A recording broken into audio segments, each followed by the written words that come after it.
Welcome to our new video.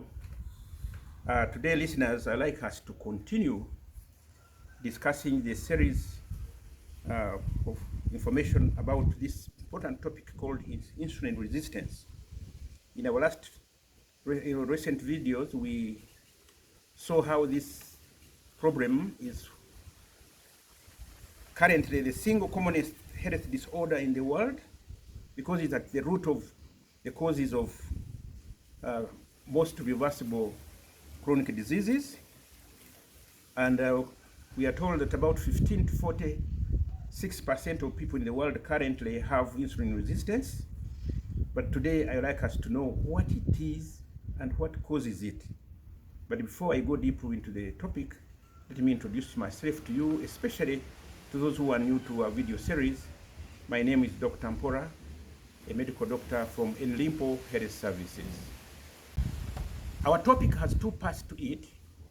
The first one is insulin. The second part is resistant to insulin. So what is insulin? It is a hormone produced by our pancreas, among other things, to regulate sugar levels in our blood system, in our bloodstream.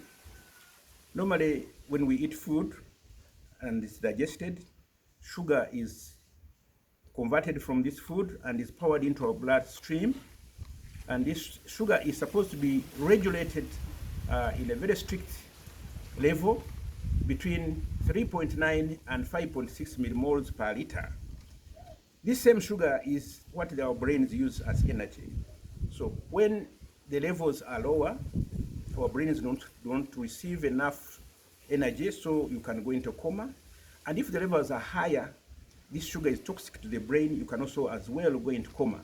So it is our insulin which regulates this sugar to remain in the normal levels by sending excess sugar to our cells to be converted, to be used as energy in the moment, but also to be stored as fat, to be used as energy later. So what is insulin resistance?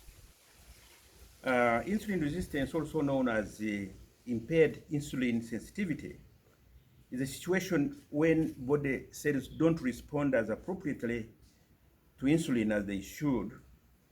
They become inefficient in taking up sugar from our bloodstream for use for energy, or even storing as fat, the excess stored as fat for future use.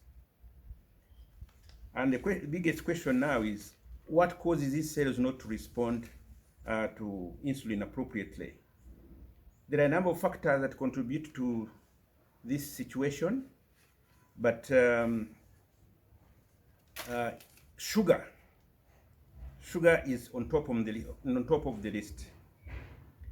You see, when we consume large amounts of carbohydrates and starches, especially processed ones, and drink sugars like table sugar or high corn fructose sweetened drinks, and also too frequently in a day, we cause a large amounts of sugar to be powered into our blood streams.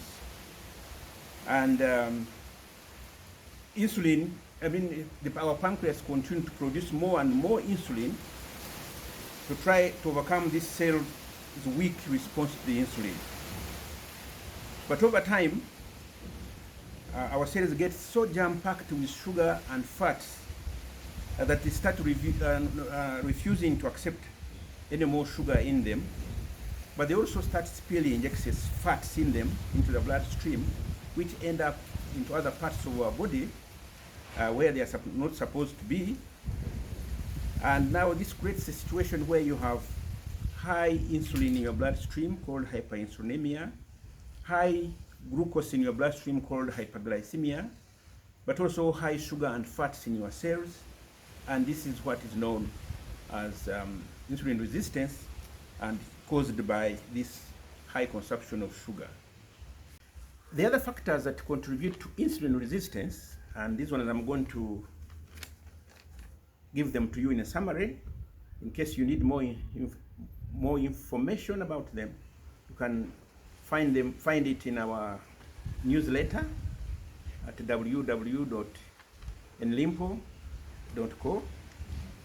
Now, the first one is physical inactivity. When we don't engage in physical activities like exercise, we cause our cells to become insulin resistant. We cause our cells not to be insulin sensitive.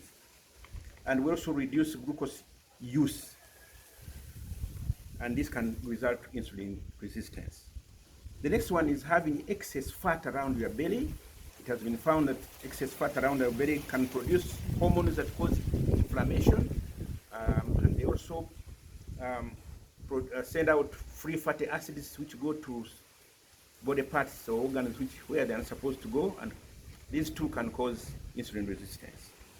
The third one is engaging in recreational habits like smoking and drinking alcohol. These have also been found to contribute to insulin resistance.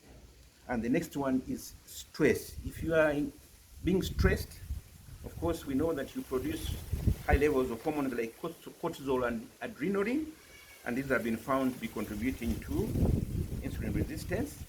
And the next one is if you have a lot of toxins and radiations, exposure to radiations, you may also develop insulin resistance.